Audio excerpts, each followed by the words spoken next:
Hi, this is Jason Fielder with the Daily Forex Report for September 28th. Currently looking at the US Japanese yen pair. This particular pair gapped down on the open, moved almost 150 pips, pulled back, and closed higher for the session.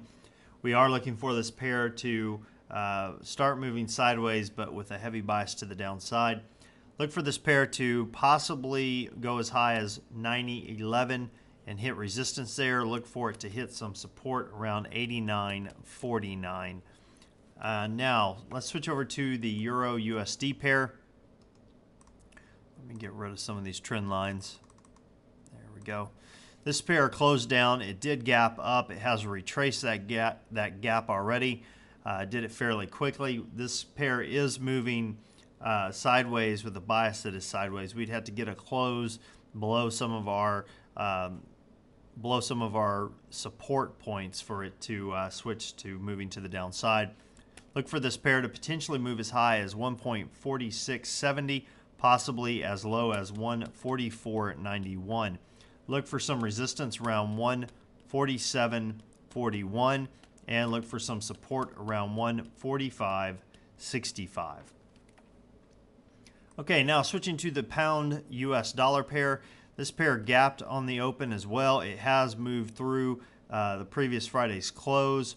It did close down for the day. The bias is to the downside, and this pair is moving down. We are looking for it to potentially go as high as 159.78 and hit resistance there, possibly moving down to 157.68 and find support at that price. Now let's take a look at the US Swiss. This pair gapped down on the open. It has retraced its gap. It is moving higher, did close higher.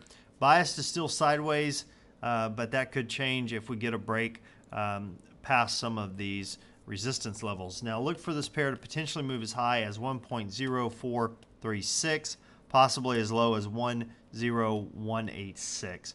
Look for some resistance around 1.0366 and look for some support around 1.0250. Well, we have the pound releasing their gross domestic product for the second quarter. That's being released at 4:30 a.m. Eastern Time. Consensus on this is that it has moved up from negative 0.7% to negative 0.6%. Year to date, they're showing an increase from negative 5.5% to negative 5.4%. That could be good news for the pound. Now, the U.S. has their consumer confidence report for September being released at 10 a.m. Eastern Time tomorrow. Consensus is things have improved from 54.1 to 57.0, which that could be good news for the U.S. dollar. Now, what am I looking for during this next session? Looking to take 30 pips out of the pound U.S. dollar pair.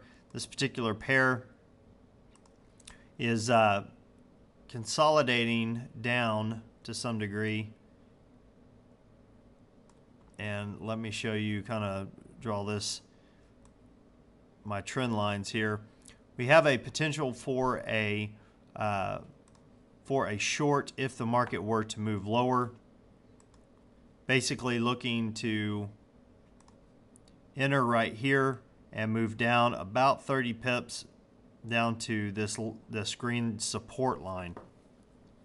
So what we're looking to do is short right here, sell short, and then here we would take profit. And it's just a quick 30 pips out of the market. Nothing too extreme on the 4-hour time frame. Remember, we have a bias to the downside with this pair right now on the day time frame.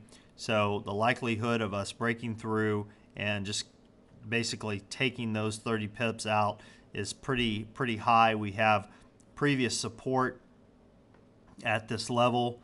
3 4-hour bars, or actually 4 4-hour bars, have support there, so we should hit it.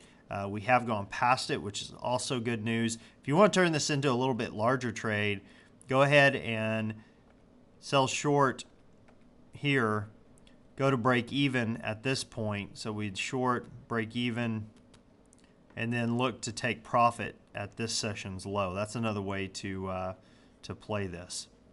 Well, that about does it for today. Until next time, this is Jason Fielder. Good trading.